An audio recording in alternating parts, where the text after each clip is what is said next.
Decepção. Infelizmente, um sentimento muito comum a todos os seres humanos. Você já parou para pensar quantas foram as vezes que você se decepcionou com as outras pessoas? E por que não dizer quantas vezes nós mesmos nos decepcionamos com as nossas atitudes? Vamos conversar sobre isso? Fique comigo. O nosso Café com Bíblia de hoje é sobre decepção.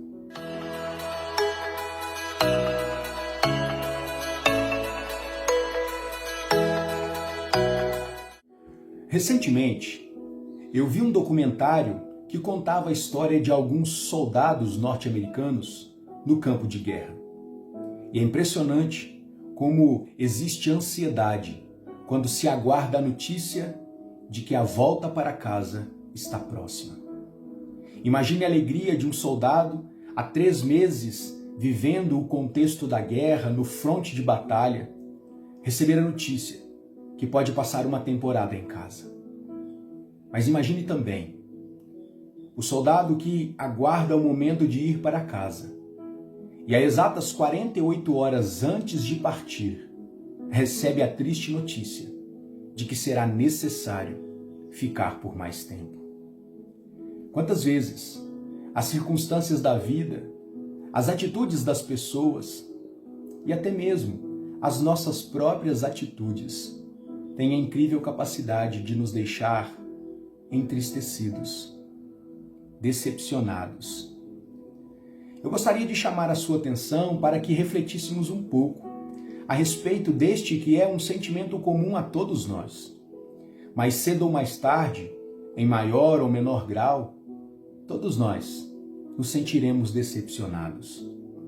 A Bíblia nos conta a história de muitos homens e mulheres que também passaram por situações assim. Vou destacar uma para nossa reflexão. Jacó nasceu já num contexto de disputas com seu irmão Esaú.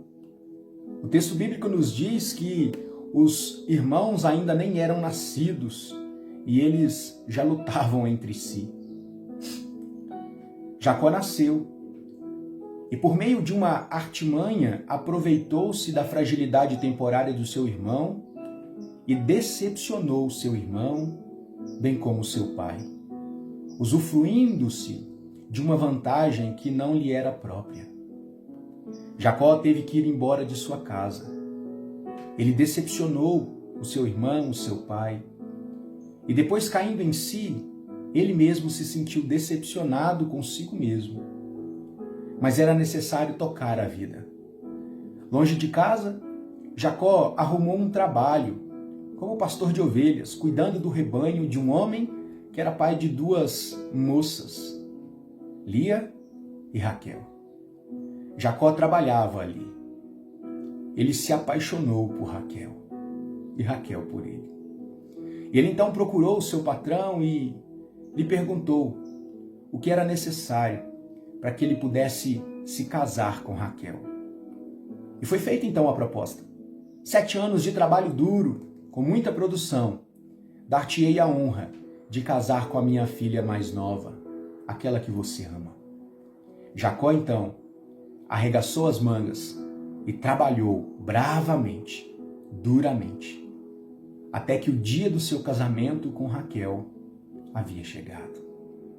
Mas, como as pessoas têm a incrível capacidade de nos decepcionar, o seu sogro, vendo que não era muito correto, pelo menos naquele tempo, para aquela cultura, a filha mais nova se casar antes da mais velha, ele arquitetou um plano para que quem estivesse no lugar, na hora do casamento, não fosse Raquel, mas Lia.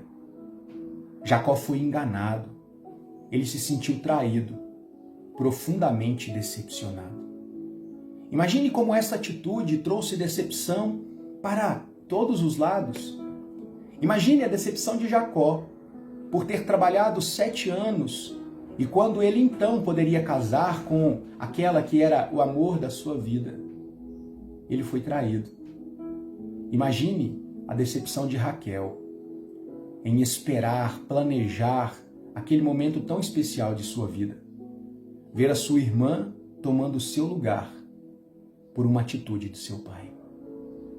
Imagine também a decepção de Lia por se ver como algo tão banal na mão do seu pai, e ao colocar ela no lugar de sua irmã. Jacó então decidiu ter uma nova conversa com seu sogro, bastante nervoso, e foi-lhe feita uma nova proposta. Mais 7 anos de trabalho pela mão de Raquel. Jacó, decepcionado, decidiu seguir em frente. Mais longos 7 anos de trabalho, e ele então pôde se casar com Raquel. É interessante perceber como nem mesmo homens de Deus, mulheres de Deus, estão alheios, estão isentos de passar por frustrações da vida, de momentos difíceis na nossa caminhada. No entanto, a nossa atitude deve ser de prosseguir, como foi a de Jacó. Sabe por quê? As nossas frustrações não frustram os planos de Deus para a nossa vida.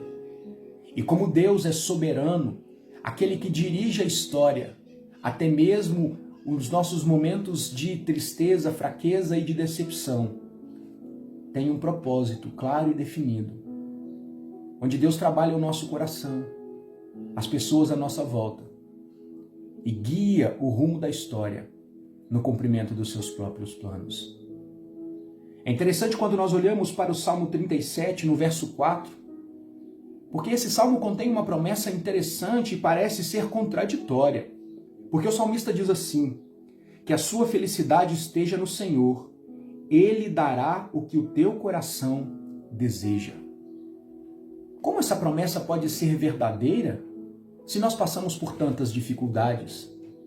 É o questionamento de muitas pessoas. Mas sabe, olhando esse verso assim, é considerá-lo fora do seu contexto. Porque ali o salmista está antecipando a vitória futura, quando Deus, no devido tempo, trará ou fará justiça ao ímpio e benefício ao justo.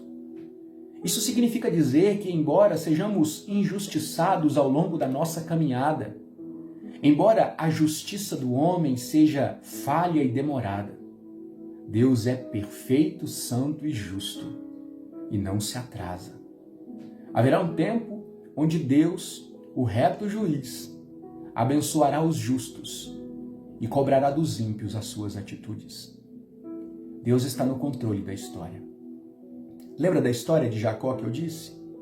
Ele não queria se casar com Lia, mas as coisas aconteceram assim, ele ficou frustrado, mas a história seguiu.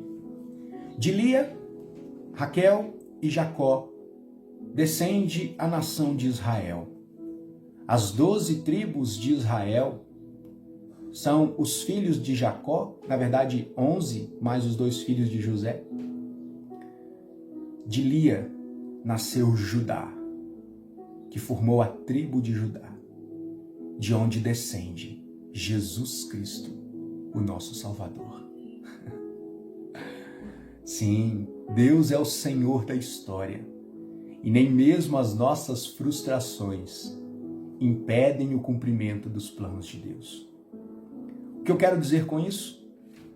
Quando você estiver frustrado, triste com as pessoas, ou quem sabe consigo mesmo, se arrependa, peça para que Deus te ajude a fazer o bem. E se por acaso você é objeto da maldade de outros, está frustrado em função de algo que você não controla diretamente, coloque todas estas coisas nas mãos de Deus e descanse nele. Ele é o Senhor da história. Absolutamente nada pode te afastar do amor dele. Tá bom? Eu espero que isso te abençoe. Eu vou ficando por aqui e convido você a estudar um pouco melhor, um pouco mais, a história de Jacó, de onde nasceu o povo de Israel. Que Deus te abençoe muito, que Deus te conceda um ótimo dia para a glória dele. Como sempre, eu peço para que você se inscreva em nosso canal. Isso é muito importante, Que Deus abençoe a sua vida em nome de Jesus. Um beijo no coração e, é claro, como sempre, um ótimo café com Bíblia para todos nós.